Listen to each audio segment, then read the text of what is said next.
Hello everyone, I'm Mabel Jung and you're watching continuing coverage of the World Healthcare Congress here in Washington, D.C. We're winding down our last interview of the day, and I'm so pleased it's Lloyd Dean, who is President and CEO of Dignity Health. Yes, thank you. So it's great to be here. See you. Great to be here with you. It's a great conference.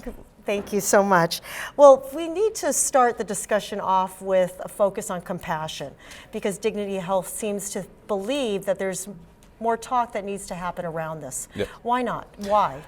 For a whole host of reasons. Number one is when you look at the kind of ministry, the kind of organization that we are, we've been given this gift to serve and see more than 2 million patients or consumers annually. And one of the things that we have done some research on that gets not just at what we do in terms of providing quality health care, and that's something that's very obviously important to us and a key part of what we do.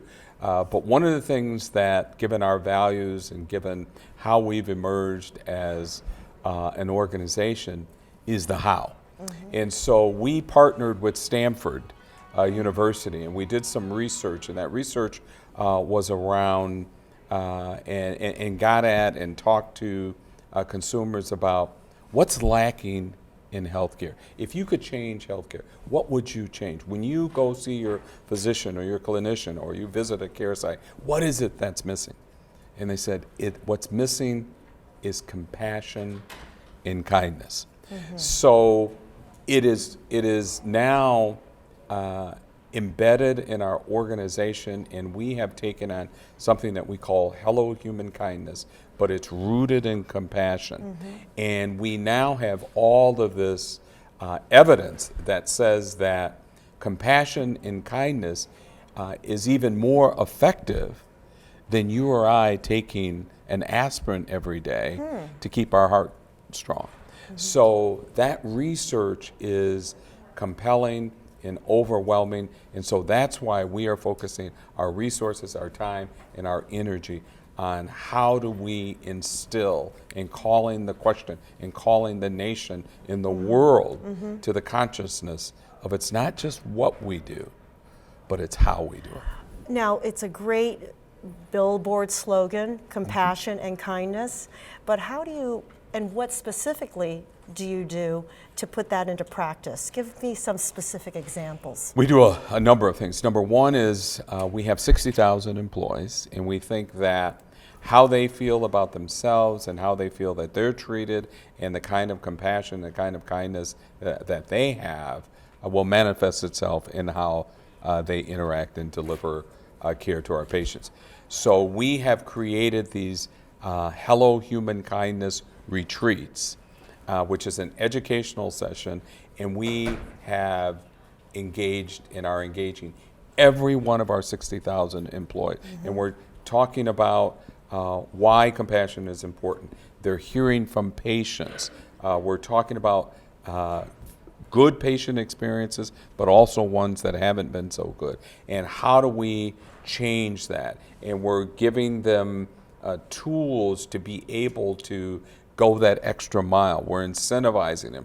We're rewarding for extra, if you will, kindness, acts of kindness. Mm-hmm. And we are keeping that in front of them every day. And we're asking them to challenge themselves and to challenge others. And we're also, we've set metrics and that we are measuring, and we're doing a lot of patient feedback, going to the patient. How was that experience? Mm-hmm. How can we improve it? And we can be specific because we know who gave the care.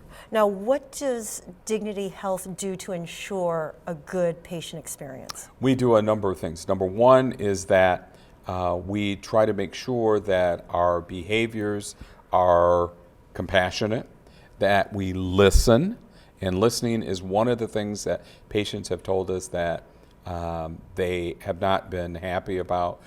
We treat them as a patient, as a human being, not as a case number. And what I mean by that is we sit down, we ask them questions, and we listen carefully. what do you like? You know, where are some of the problems? How can we improve your experience? How do you feel about your clinician? How do you feel about the food? We are communicating with our patients before they get to the care site. We're telling them this is what you should expect and this is what you should accept, no less than. So we're really engaging them in the process, but we're developing and building the tools, and we're measuring our success there. Okay. You have wellness programs in Yes, place, we I do. understand. Can Yes, you we do. tell me how those have worked for you and what the end tangible results are? The tangible results from wellness are that when it's effectively implemented, what happens is people feel that they are a part of their care plan. And what I mean by that they have some ownership and they're engaged and they're being asked questions, and it's not just being managed by a primary care doctor or the clinician, but their voice is important. We're making sure that they've got the tools around wellness.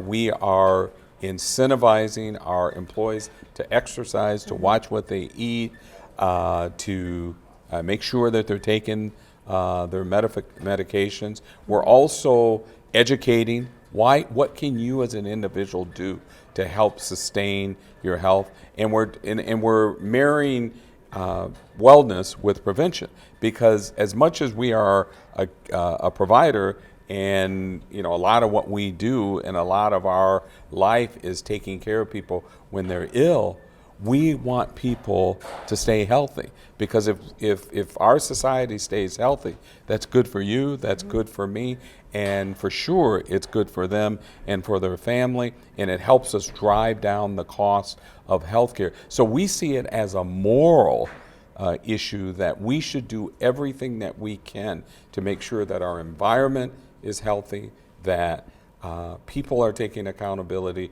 for their health, and that we are providing the kinds of incentives and doing the right thing for our employees, as well as partnering with others in the community to improve the status of health. Mr. Dean, what is the big picture takeaway that you want to be sure people have from your message? The takeaway that I'd like for people to have is the following. Number one, that with compassion and kindness and wellness and all of the tools that go with wellness, that we can make a difference in terms of how people feel about their health care, that people can get healthier quicker, that we've got the scientific evidence that shows that, and that that is what Dignity Health is all about. And I believe that's what we as a society and a group of providers should be about, and that is focusing not just on the what that we do in terms of the delivery of health care, but how we do it, and that what our patients want is the exact same thing that you and I want. They want to be treated in the right place, at the right time, the right care, but with individuals that treat them as human beings and deliver a little care, compassion, and kindness.